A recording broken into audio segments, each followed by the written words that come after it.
লাইফে চ্যালেঞ্জ আসবে, আসুক। I have a solution for that. যে তুমি যেটা বলছো ইটস ওকে, ইটস রাইট। আমি এটা বিলিভ অনেক করছি। আমি টাফ টাইমের মধ্যেও আসলে অনেক কিছু হয় যেটা কিনা খুব ভালো। আমরা সেই আসলে ভালো ছোটবেলা থেকেই নানা ধরনের স্কিল ডেভেলপ করে থাকি। তার মধ্যে খুবই স্পেশাল একটি স্কিল হচ্ছে রেজিলিয়েন্স বা সহনশীলতা। এই যে রেজিলিয়েন্স এর বিষয়টি হচ্ছে আমরা বিভিন্ন সময় বিভিন্ন ধরনের প্রতিকূলতার মধ্যে পড়ি। একটা টাফ টাইমে যখন আমরা পড়ে যাচ্ছি, ওই সময়ে ওটা আমরা কিভাবে হেলদি ওয়েতে ফেস করে থাকি, হ্যান্ডেল করে থাকি এবং ওখান থেকে আমরা কিভাবে বাউন্স ব্যাক করে থাকি, সেটাই আমাদের রেজিলিয়েন্সটা প্রমাণ করে থাকে। তো এটা আমরা আসলে একদম ছোটবেলা থেকেই আমাদের চাইল্ডহুড থেকে আমরা নার্চার করে আসছি রেজিলিয়েন্স আমাদের মধ্যে। আবার কিছু আছে যেটা আমরা কিনা জেনেটিক্যালিও ইনহেরিট করছি। ধরুন একটা শিশু সে কিনা পাজল সলভ করছে। আপনি দেখছেন তাকে সে খুব মনোযোগী হয়ে একটি পাজল সলভ করার চেষ্টা করছে। একটা পর্যায়ে গিয়ে সে হয়তো কিছুটা ফ্রাস্ট্রেটেড হয়ে গেল, একটু বিরক্ত হয়ে গেল এবং তারপর তার মনে হচ্ছে let's give up. It's impossible. আমাকে দিয়ে আর এটা করাই যাবে না।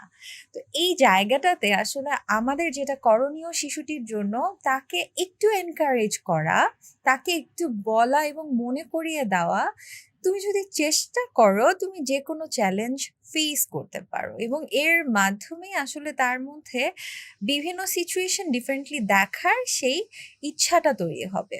তো রেজিলিয়েন্স আসলে আমাদের কেন প্রয়োজন? কারণ আমরা আসলে ডেইলি লাইফে স্পেশালি এখানে শিশুরা আসলে ডেইলি লাইফে বিভিন্ন ধরনের চ্যালেঞ্জ ফেস করে থাকে। এটা হতে পারে তাদের আম একাডেমিক চ্যালেঞ্জ, হ্যাঁ? তার স্কুলের কোনো একটা চ্যালেঞ্জ আছে, ফ্রেন্ডদের সাথে হোক বা তার এনভায়রনমেন্ট নিয়ে হোক। হতে পারে তার সোশ্যাল সিচুয়েশন এ কোনো চ্যালেঞ্জ সে ফেস করছে। আমরা দেখি যে বাচ্চারা অনেক সময় গেস্ট আসলে লুকিয়ে যায়, খুব একটা ফেস করতে চায় না।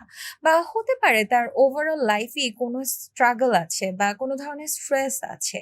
এবং এই স্ট্রাগল বা যেই চ্যালেঞ্জগুলো, স্ট্রেসগুলোকে হেলদি ওয়েতে হ্যান্ডেল করতে শিখাটা আসলে সেই ছোটবেলা থেকেই শুরু হয়ে থাকে।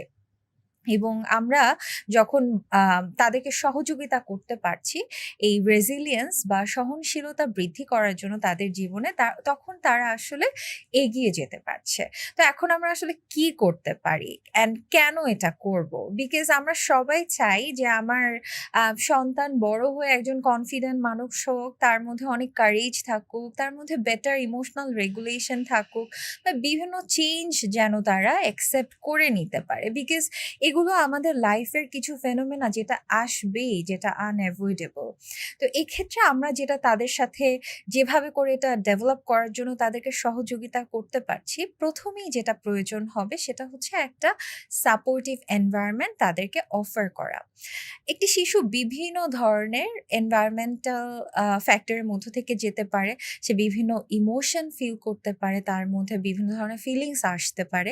সেই ফিলিংস গুলো তারা যেন খুব নির্ভয়ে এক্সপ্রেস করতে পারে। খুব সহজেই যখন তার চারপাশে যারা ক্লোজ পারসন আছে তাদের কাছে শেয়ার করতে পারে। এটার জন্য একটা সেফ স্পেস তাদেরকে তৈরি করে দেওয়া এবং এজন্য তাদেরকে আসলে শোনা, খুব মনোযোগ দিয়ে তাদেরকে শোনা, ভালোবাসার সাথে তাদেরকে শোনা এবং তাদেরকে ভ্যালিডেট করা যে তুমি যেটা বলছো ইটস ওকে, ইটস রাইট। আমি এটা বিলিভ করছি। আমি এটার সাথে এগ্রি করছি। এই যে অ্যাকসেপ্টেন্সটা তাকে আসলে ওই কনফিডেন্সটা দিবে যে ইয়েস, আমার চারপাশে ওই এনভায়রনমেন্টটা আছে। I have that circle of support। তাদেরকে ওই সার্কেল অফ সাপোর্টটা প্রোভাইড করা যে বিভিন্ন পরিস্থিতিতে তারা কার সাথে গিয়ে আসলে সেটা রিসিভ করতে পারবে। এরপর যে জিনিসটা ভীষণ দরকার সেটা হচ্ছে তাদের মধ্যে প্রবলেম সলভিং স্কিল তৈরি করে দেওয়া। অনেক সময় দেখা যায় যে তারা হয়তো বিভিন্ন ধরনের প্রবলেম সলভ করতে গিয়ে একটা জায়গায় স্টাক হয়ে গেল। ধরুন একটা গেম খেলছে, গেমের নেক্সট স্টেজে যাওয়ার আগে সে হয়তো স্টাক হয়ে গেল, আর পারছে না, আবার হয়তো সে গিভ আপ করে ফেলছে। আমরা হয়তো খুব আগ্রহ নিয়ে তাকে ওই প্রবলেমটা সলভ করে দিতে চাই। তো এখানে আমরা আসলে তাকে প্রবলেমটা সলভ না করে দিয়ে আমরা অফার করতে পারি তাকে একটু চিন্তা করানোর জন্য যে এর পরের ধাপে যাওয়ার জন্য তুমি আসলে কি করতে পারো? কি হতে পারে? নেক্সট স্টেপটা আসলে কি হতে পারে। তো এর মাধ্যমে আসলে যেটা হবে তার মধ্যে ওই প্রবলেম সলভিং স্কিলটা তৈরি হবে। তার মধ্যে ক্রিটিক্যাল থিংকিং এবিলিটিটা তৈরি হবে। যা আসলে তার মধ্যে ওই বিলিফটা সেট করে দিচ্ছে যে ইয়েস আমি আমার নিজের সলিউশনটা বের করতে পারছি এবং এটার মাধ্যমে সে ইন্ডিপেন্ডেন্টলি ভাবতে পারছে।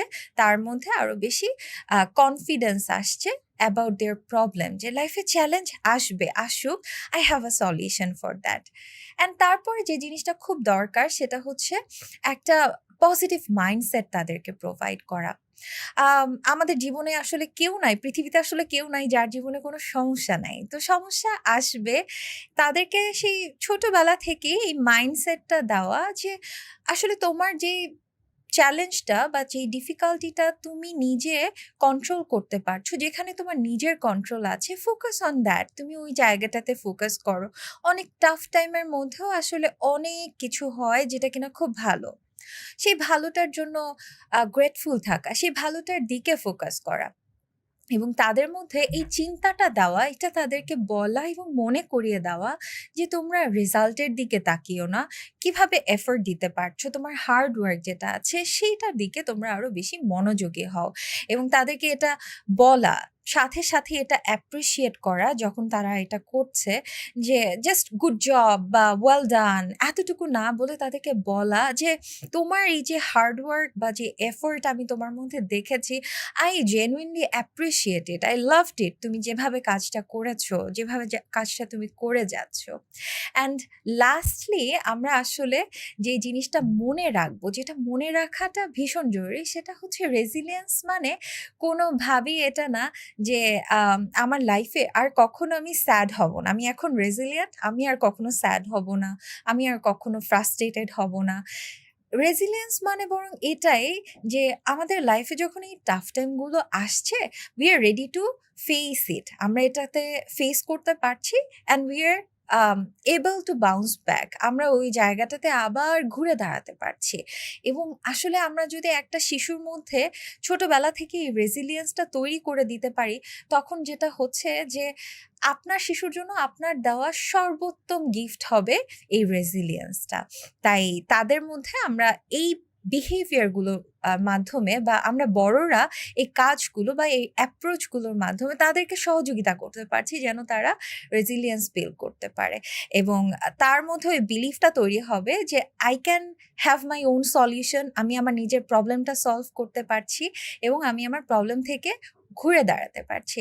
So let's build resilience today for a stronger tomorrow.